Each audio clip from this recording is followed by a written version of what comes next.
Hello friends, कैसे हैं आप लोग? पूरी डिवाइन लाइट्स एसोसिएशन टीम की ओर से आप सभी को दिल से प्यार भरा नमस्कार।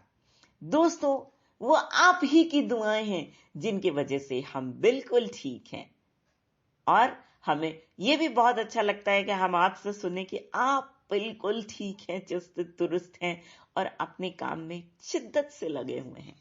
दोस्तों, चलिए हम आपके लिए child development and pedagogy segment शुरू करते हैं। लेकिन इससे पहले दोस्तों, आपकी जो दुआएं हैं उसके लिए और जो आपका सपोर्ट है, जिसके बल पर हमारे जो कंटेंट्स हैं ऑनलाइन ऑफलाइन दोनों मोड्स में ज़्यादा से ज़्यादा लोगों तक पहुंच रहे हैं, जिसके बल पे हम सुरक्षित हैं। नई सुबह को हमने देखा, हर रोज की तरह आज भी।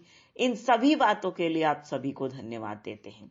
इसके अलावा जो आपके द्वारा हमारे कंटेंट को सराहा जाता है, उसे अपने जीवन में अपनाया जाता है यथाशक्ति, ये भी हमारे लिए बहुत ही ज्यादा सौभाग्य की बात है, और इसके लिए हम आपको तहे दिल से हाथ जोड़ करके धन्यवाद देते हैं।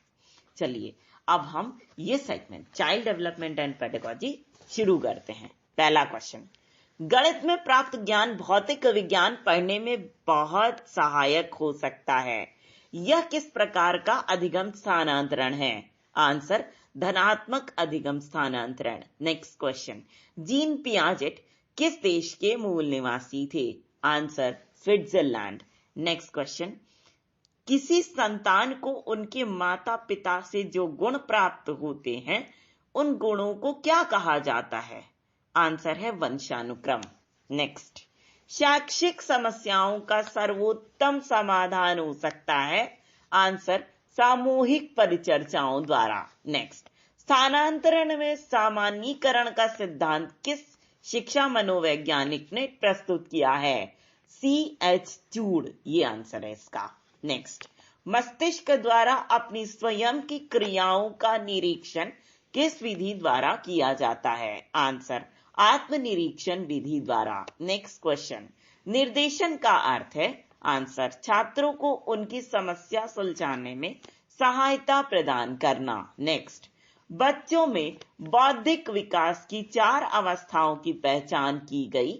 आंसर, जीन पियाजेट द्वारा। नेक्स्ट, विकास कभी न समाप्त होने वाली प्रक्रिया है, ये विचार संबंधित है? आंसर, निरंतरता के सिद्धांत से। नेक्स्ट क्वेश्चन, प्राथमिक स्तर के शिक्षकों में किन गुणों का होना अति आवश्यक है? आंसर, धैर्य और दृढ़ता। अगला सवाल, बाल्यावस्था में बच्चे भौतिक वस्तुओं की किन विशेषताओं में अंतर समझने लगते हैं? आंसर, द्रव्यमान, क्षेत्र और संख्या। नेक्स्ट, 2 वर्ष के अंत तक बच्चों का शब्द भंडार होता है।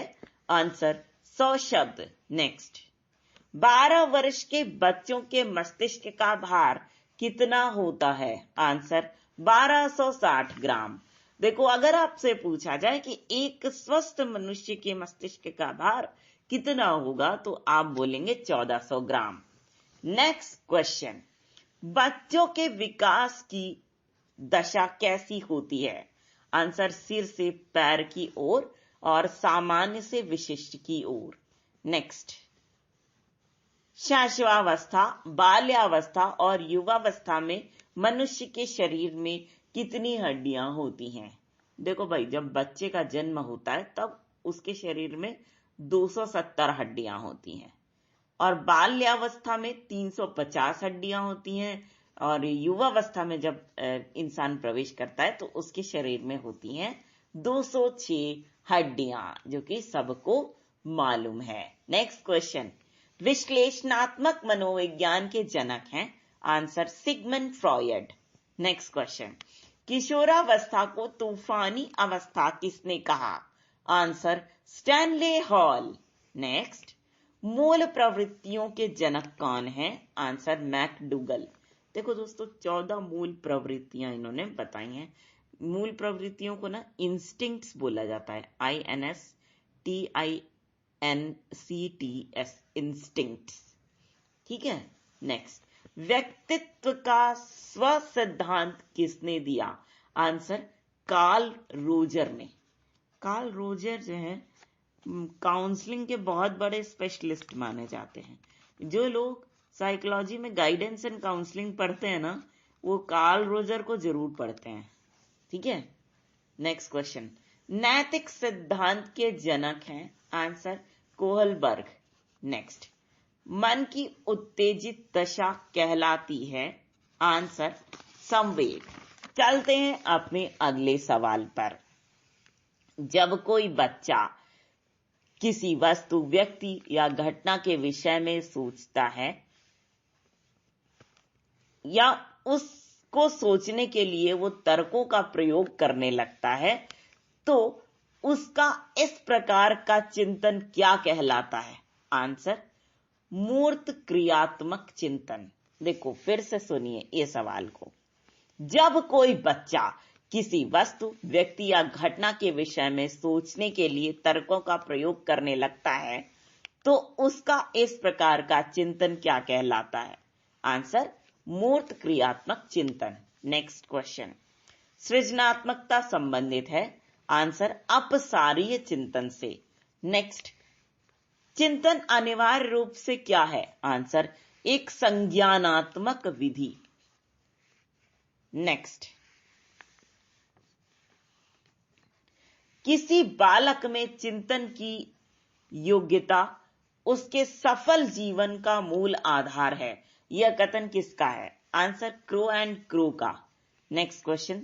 चिंतन की दृष्टि से किसी बच्चे में सर्वश्रेष्ठ चिंतनीय प्रवृत्ति होती है? आंसर तार्किक चिंतन की प्रवृत्ति। नेक्स्ट, पियाजे के अनुसार किसी बालक में तार्किकता का अभाव किस आयु तक होता है? आंसर 7 वर्ष तक।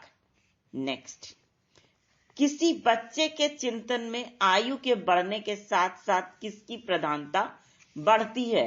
आंसर तर्क की प्रधानता। नेक्स्ट, जन्म के बाद किसी बच्चे में चिंतन का विकास कब प्रारंभ होता है? आंसर 2 वर्ष की आयु के पश्चात। और दोस्तों, यही था हमारा child development and pedagogy segment का आखिरी सवाल। इसी सवाल के साथ हम आपको तो छोड़े जा रहे हैं, लेकिन हम आपसे एक रिक्वेस्ट तो जरूर करेंगे, वो ये कि आप सभी लोग अपना बहुत ख्याल रखिएगा दोस्तों, क्योंकि ठंड बहुत ज्यादा है। इसमें किसी को भी दिक्कत ना हो, ये हम चाहते हैं दिल से। तो दोस्तों, इसी बात के साथ हम आप सभी के ढेर सारे प्यार, जुनून, जज्बात और कड़ी मेहनत के साथ साथ आप सभी की उस कोशिश को भी दिल से सलाम करेंगे जिसकी बदौलत आप सफलता की बुलंदियों को छूते हैं। तो दोस्तों, इसी बात के साथ पूरी डिवाइन लाइट्स एसोसिएशन टीम की ओर से आप सभी को दिल से प्यार भरा नमस्कार। Cancel but